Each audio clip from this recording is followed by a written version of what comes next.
சின்ன வெங்காயம் விளைஞ்சு மார்க்கெட் வந்து சேரணும்னா 3 தடவை மருந்தடிக்கணும். தக்காளிக்கு 2 தடவை, கத்திரிக்காய்க்கு 7 தடவை மருந்தடிக்கணும். காலிஃப்ளவருக்கு சொல்லவே வேணாம், மருந்தை ஊற்றுன்னு ஊற்றணும். அப்போ தான் மார்க்கெட் வந்து சேரும்.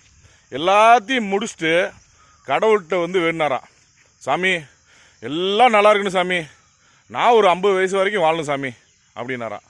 அதுக்கு கடவுள் சொன்னாராம் சிரிச்சுக்கேவும், அட படுபாவி, படைச்சது மட்டும்தான்டா நான், அழிக்கிறது பூரா உங்களுக்கு நீங்களே அழிச்சிக்கிறீங்களாடா அப்படின்னு சிரிச்சுக்கே சொன்னாராம். அதுலேயும் இன்னொரு வார்த்தை சொன்னாராம், 50 வயசு வரைக்கும் வாழணும்னு ஆசைப்படுறியே வக்காளி, உனக்கு பேராசரா அப்படின்னாராம். என்னுடைய சின்ன கற்பனை தான் இது. மருந்தை எந்த அளவுக்கு தின்றமோ அந்த அளவுக்கு ஆயுசை குறைக்கிறோம்.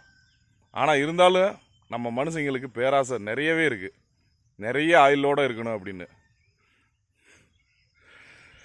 எங்கே போய் முடிய போகுதுன்னு தெரில.